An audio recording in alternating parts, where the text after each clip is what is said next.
ஆண்டவராகிய இயேசு கிறிஸ்துவின் நாமத்தினாலே இந்த விடுதலை தேடல் நிகழ்ச்சிக்கு உங்களை வரவேற்கிறேன். பல நாட்களாக நாம் தேவனை தெரிந்து கொண்டிருக்கிறோம் அல்லது தேவனை அறிந்து கொண்டிருக்கிறோம். குறிப்பாக தேவனுடைய அன்பை குறித்து பல நாட்கள் நாம் தொடர்ந்து கற்றுக்கொண்டோம். இந்த கடந்த எபிசோடில் அவருடைய கிருபையை குறித்து நாம் கற்றுக்கொள்ள ஆரம்பித்தோம். இன்றைக்கும் அதே கிருபையை குறித்து தான் நான் பேச போகிறேன். அதுக்கு முன்னே இந்த கிருபையை குறித்த ஒரு தெளிவான புரிதல். இன்றைக்கி இந்த கிறிஸ்தவ சமுதாயம் கிருபை அப்படிங்கிறத டேக் இட் கிராண்டட் அப்படிங்கிற பதத்தின்படி எடுத்துக்கிட்டாங்க, அல்லது அதை தான் அர்த்தமாக கன்சிடர் பண்ணுறாங்க. எப்போ இந்த கிருபை வார்த்தையை நம்ம அதிகமாக யூஸ் பண்ணுறோம் அப்படின்னா, நம்ம நல்லா இருக்கும்போது யூஸ் பண்ணுறோம். எப்படி இருக்கீங்க brother? By the grace of God நல்லா இருக்கேன் பிரதர். வியாபாரம் எப்படி போகுது? By the grace of God நல்லா போய்ட்டுருக்கு பிரதர். ஏதாவது பாடுகள் வரும்பொழுது சொல்கிறோமா?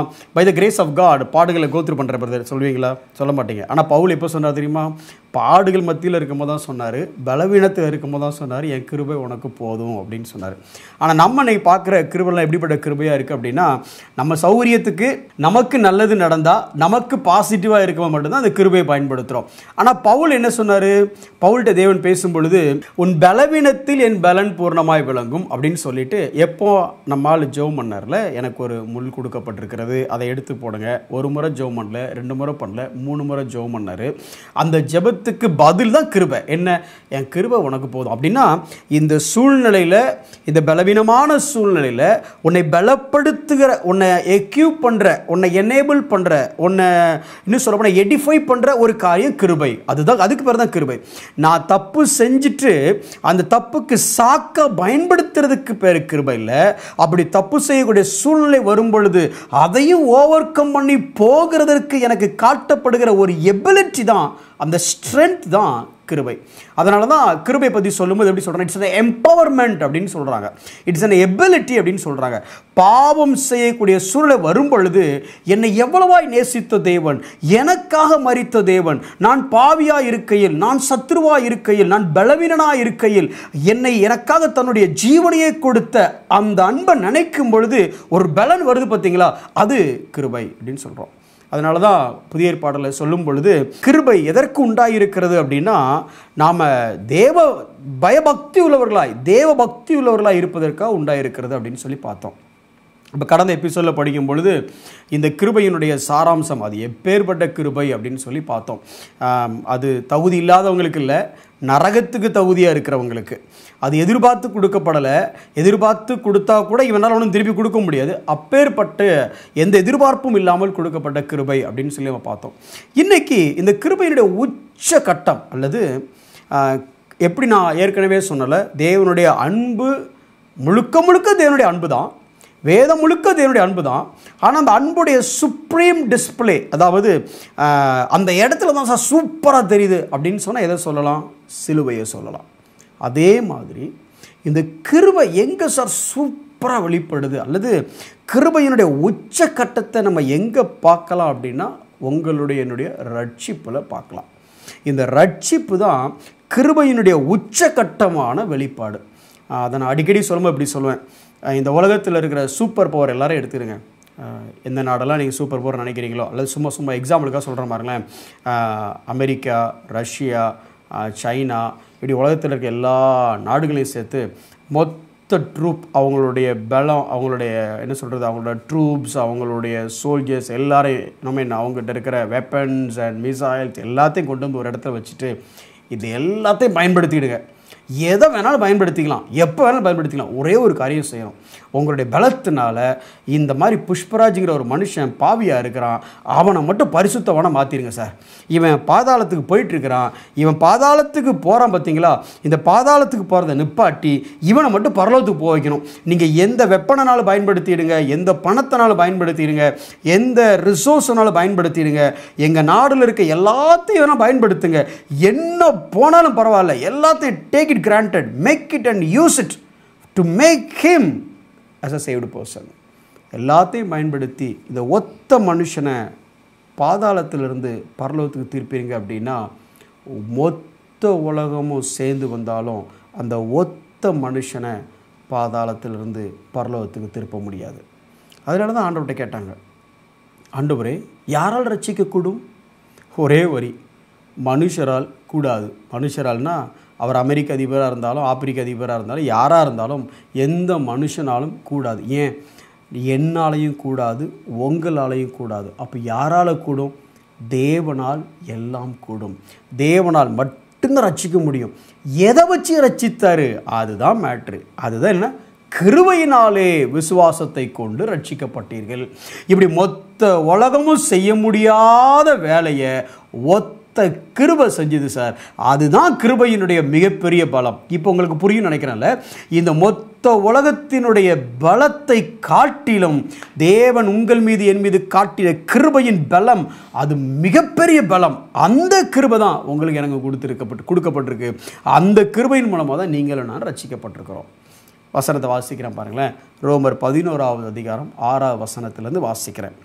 அது கிருபையினாலே உண்டாயிருந்தால் கிரியைகளினாலே உண்டாயிராது. அப்படின்னா என்ன அர்த்தம்னா, இந்த கிருபையினால் ஆகிற இந்த விஷயத்தை இவனுக்கு எல்லாரும் சேர்ந்து ஒன்றும் பண்ண முடியாது. இந்த கிருபை இல்லாமல் நாங்கள் செஞ்சிடறோம் சார், இல்லை நாங்கள் கொஞ்சம் ஹெல்ப் பண்ணிடுறோம் சார், இல்லை சார், ஒன்றுமே முடியாது. இது 100% அக்மா இருக்கு, கிருபை மாத்திரமே. நீங்களும் நானும் ரட்சிக்கப்பட்டதுக்கு காரணம் நம்ம ஜெபம், நம்மளுடைய பரிசுத்தம், நம்மளுடைய தேடல், இதெல்லாம் இருக்கலாம், நல்ல விஷயம்தான். ஆனால் ரட்சிக்கப்பட்டது என்னவோ யாராலையும் செய்ய முடியாத ஒரு காரியத்தை அந்த கிருபை செஞ்சது. அந்த கிருபையினால தான் நம்ம ரட்சிக்கப்பட்டோம். அப்படி அல்லவென்றால் கிருபையானது கிருபை அல்லவே, அன்றியும் அது கிரியைகளினாலே உண்டாயிருந்தால் அது கிருபையாயிராது. கிருபையா இருந்தால் கிரியையாக இருக்க முடியாது, கிரியையாக இருந்தால் கிருபையாக இருக்க முடியாது. ரொம்ப சிம்பிளுங்க. ஆயிலும் எண்ணெயும் தண்ணியும் கலக்கவே முடியாது. எண்ணெய் இருந்தால் தண்ணி இல்லை, தண்ணி இருந்தால் எண்ணெய் இல்லை. கிருபை இருந்தால் கிரியை இல்லை, கிரியை இருந்தால் கிருபை இல்லை. அப்போது நான் ஒன்றுமே செய்யாமல், ரொம்ப முக்கியமான பாயிண்ட், நம்ம ஒன்றுமே செய்யாமல் எல்லாவற்றையும் இந்த மொத்த உலகத்தாலையும் செய்ய முடியாத மொத்த வேலையும் ஒரு விஷயம் செஞ்சுது. அது என்னன்னா கிருபை. அந்த கிருபையை தேவன் நம்ம மேலே பாராட்டியிருக்கிறார். அதனால தான் பவுல் எழுதும் பொழுது எபேசியர் 2வது அதிகாரம் 8வது வசனம் நமக்கு தெரியும்ல, கிருபையினாலே விசுவாசத்தை கொண்டு ரட்சிக்கப்பட்டீர்கள் அப்படிங்கிற வார்த்தையில் எப்படி போடலான்னா, வேறு எதுனாலையும் நீங்கள் ரட்சிக்கப்பட மாட்டீங்க, வேறு எதுனாலையும் உங்களை ரட்சிக்க முடியாது. உங்களை ரட்சிக்கணும்னா கிருபையினால் மட்டும்தான் முடியும். ஏன்னா இந்த உலகத்தில் ரட்சிக்கப்பட வைக்கக்கூடிய வல்லமை, அதுக்கு தேவையான எபிலிட்டி எல்லாமே எங்கே இருக்குன்னா உங்கள் கிரியையில் இல்லை, உங்களுடைய நீதியில் இல்லை. அது இருக்கக்கூடிய ஒரே இடம் கிருபை மட்டும்தான். இந்த மொத்த உலகமும் செய்யாத வேலையை இந்த கிருபை செஞ்சிடும்.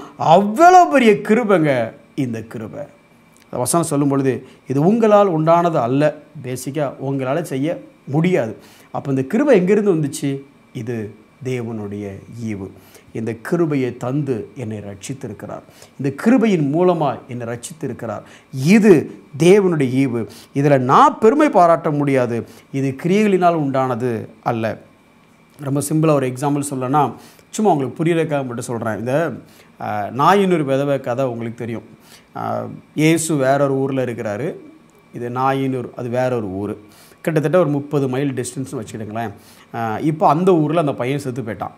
அந்த ஊரில் அந்த பையன் செத்து போயிட்டான் உடனே அந்த அம்மா அங்கேருந்து ஃபோனை போட்டு, இயேசுவுக்கு ஃபோனை போட்டு, இல்லை வாட்ஸ்அப்பில் ஒரு மெசேஜ் அனுப்பிச்சு, ஜீசஸ் இதை மாதிரி எனக்கு இருந்த ஒரே பையன் செத்து போயிட்டான், எனக்கு ஏற்கனவே கணவனை இல்லை, அதனால் good you please come and rise him அப்படின்னு அந்த அம்மா மெசேஜ் அனுப்பிச்சுதா? அனுப்பலை. எத்தனை தூரம்? சரி, யாராவது ஒருத்தர், எப்படி இந்த லாசரு மரித்த உடனே ஒருத்தர் மெனக்கிட்டு போய் சொல்ல போனாங்கல்ல, அதே மாதிரி இந்த நாயினூர் விதவை யாரையாவது சொல்லி அனுப்பிச்சுதா? யாரையும் சொல்லி அனுப்பலை. அப்போது இவங்க கேட்கல, இவங்க சொல்லி அனுப்பலை, தானாக அவர் தேடி வந்தார்.